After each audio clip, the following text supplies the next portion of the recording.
Il faut arrêter d'essayer de résoudre le problème après. Il faut juste que ça se fasse pas, parce que ça doit pas se passer. Et du coup, bosser en amont.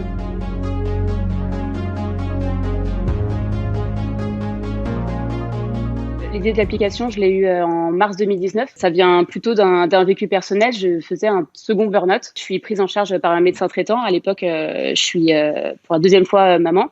Et en fait, cette médecin traitant me voit, je suis complètement, je suis en plein burn-out et elle me dit stop, arrête là.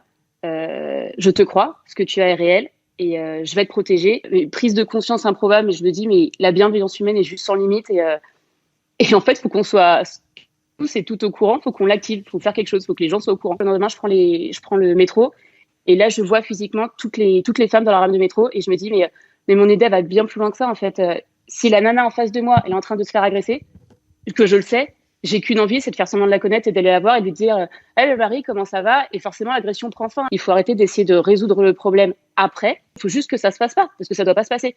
Et du coup, bosser en amont, avant que ce soit fait, au moment où les faits sont commis. Le plus simple, on a tous un téléphone portable, tous et toutes un téléphone portable et faire une application. De créer, en fait, comme un cercle de femmes, un vrai espace bienveillant d'entraide, de protection, de partage, d'écoute, vraiment un cocon de bienveillance qu'on ait toutes entre les mains et qu'on puisse utiliser quand on veut. Sur l'application, en fait, tu as deux volets. Le premier volet, c'est le volet épanouissement. Typiquement, si tu marques VC dans le premier volet, c'est que tu es une professionnelle de santé, de l'accompagnement, qui maîtrise ces sujets, qui va pouvoir aider et apporter ses services. Si tu marques VC dans le second volet, c'est que tu es victime de violence conjugale ou tu connais quelqu'un victime de violence conjugale et tu souhaites des informations, un accompagnement, une aide, une écoute, etc. Sur la partie sécurité, tu as la fonction alerte qui est en bas à droite. Quand tu appuies dessus, tu as un autre logo qui apparaît. Quand tu appuies 2 secondes sur le logo, du coup, tu lances l'alerte à toutes les utilisatrices qui sont autour de toi dans le rayon qui est défini dans ton profil. Une fois que l'alerte est lancée, tu reçois une push notif.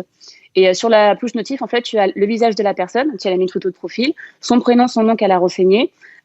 Si elle a mis son numéro de téléphone, tu peux directement la contacter. Donc ça, c'est l'idéal, en fait. Dès qu'il y a une agression, l'idéal, c'est d'avoir un appel. L'agresseur ne s'attend pas du tout à ce que tu te fasses appeler au moment où tu te fais agresser. Il n'y a aucun homme cis sur l'application parce que je ne peux pas me permettre de prendre le risque d'avoir un conjoint ou ex-conjoint violent ou harceleur sur l'application. C'est vraiment un espace non mix nécessaire, safe pour ces femmes, pour se reconstruire et s'entraider. À terme, bien sûr, j'ai qu'une envie, c'est d'impliquer les hommes et qu'ils puissent nous aider. Mais ça sera par un autre moyen. Ça sera peut-être une application bis, une application miroir.